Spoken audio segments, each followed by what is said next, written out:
Boom. So today I'm gonna show you how to deal with the negativity that people seem to throw your way on any given day.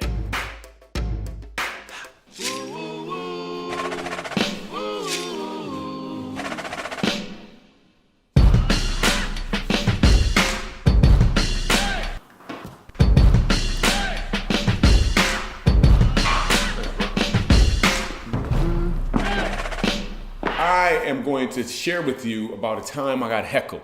This ain't just any heckle. This was a really big, superhuman sized heckle, and I had to deal with it. I kind of back up to one of the first times I'd done comedy in front of a large audience. I'm in Flint, Michigan.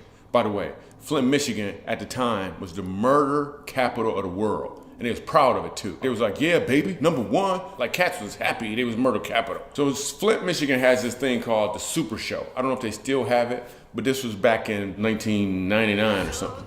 Tonight we gonna party like it's 1999. That was Prince. Prince used to sing this song where he used to wear a onesie and he would. Anyway, the Super Show is basically a talent show for the people who live in Flint, around Flint, people all over from Detroit, everywhere go to the Super Show. Because I'm new at doing comedy and I just really want some stage time. But here's the thing, it's Flint, Michigan. There's 3,000 people there, right? And they booing cats. It's not like the Apollo where they just booing grown people who know they ain't really got no talent. Little kids is going out there with their tap dancing shoes on, coming off crying. This singer girl was going on next. She's like, I don't want to go. She backstage crying. Well, something welled up in me, and I'm like, all right, let's do this thing. I walk out, and I get heckled. It's 3,000 people there. First words I hear is, you better be funny. Beep, beep. Yeah, you can fill in your own beep, beep. And this is what I said back then. I was like, I can't believe this. I just got heckled by the darkest dude in the room. I said, he's so dark-skinned, I bet if you ride a motorcycle, you get a ticket for tinted windows. It's at the time it wasn't cool to be dark, but now, you know.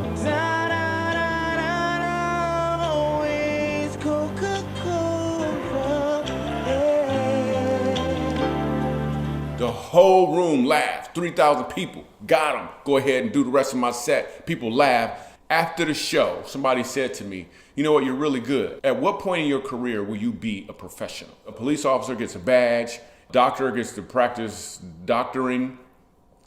At what point as a comedian will you be a professional? Like I had no idea, I didn't know how to answer that. I thought I would be a professional after I made $500 for one event. At that point, I'll be a professional.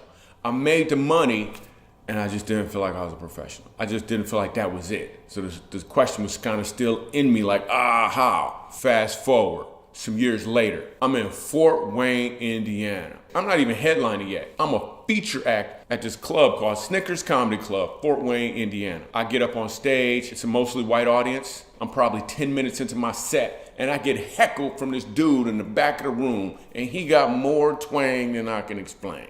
He says to me, Micah Jr., I was wondering, why do all black people look alike?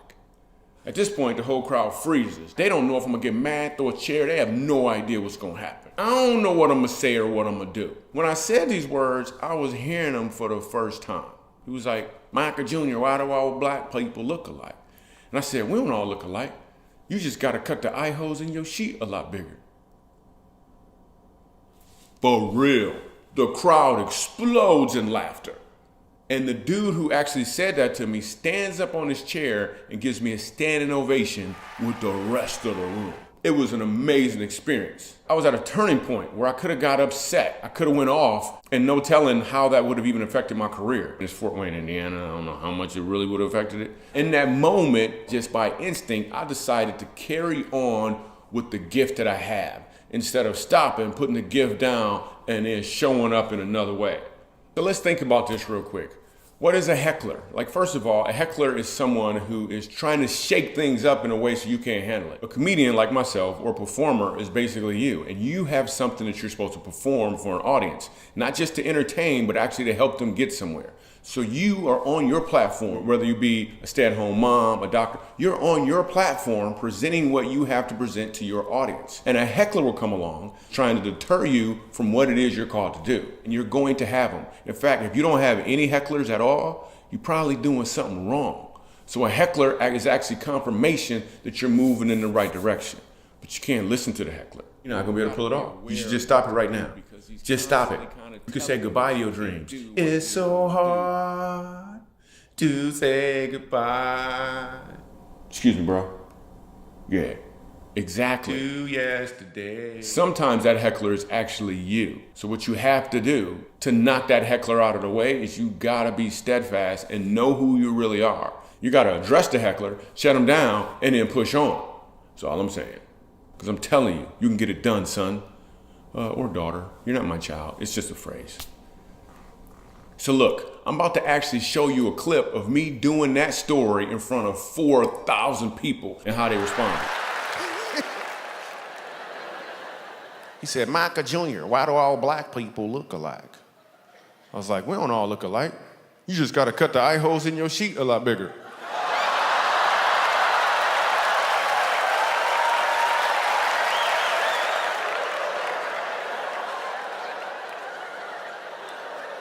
And that's when I knew I was a professional.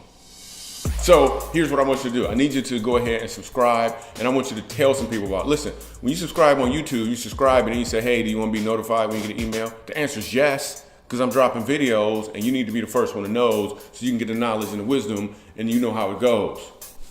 I think I'm a disgruntled rapper on some level. I think I want to be a rapper. I don't. Maybe during Christmas, those little boxes and stuff. I'm gonna go.